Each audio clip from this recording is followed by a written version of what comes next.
What if we could create a safe place and create what we call houses of refuge all over the United States, where pastors say, this is a house of refuge. If you or someone you know is facing an unplanned pregnancy, you don't have to run from us, run to us. You may have made a sinful decision that got you into this position, but being pregnant is not a sin. That child that you carry is a blessing. And so that actually happened in our church. And unknowingly to me, I read the House of Refuge statement on a Sunday morning, and there was a young couple that was attending our church that was not yet married that found out the night before that they were pregnant, and they needed a word from God to know that He was with them. And so I want you to hear Taylor and Mason's story.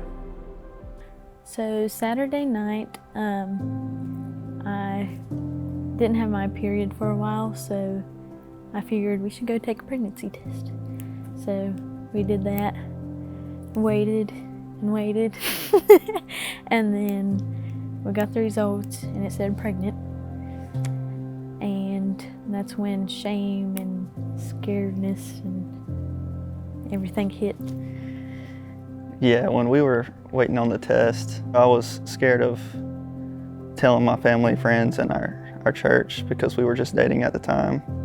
So we go to bed that night, and then we wake up Sunday. I go to church that Sunday, and Josh starts talking about the House of Refuge and Love Life. And what made it so comforting about what Josh was talking about, he was talking about how unplanned pregnancies and how the women should run to the church instead of an abortion clinic. So that just made me feel comforted that they're not gonna condemn you or throw you out of the church or anything. They're gonna help you through all of it. I'd actually went and bought an engagement ring for Taylor, and I was excited about that. And I showed my mom, and she asked, "Is Taylor pregnant?"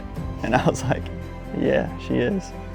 And she was upset for a little bit, but very soon came around, and we went out to dinner that night after I told her, and my dad gave me a hug and said, "You gotta grow up quick, but congratulations."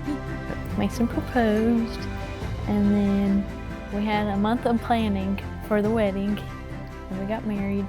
Then we started prepping for Sawyer, and then he finally came, and it was just such a beautiful moment.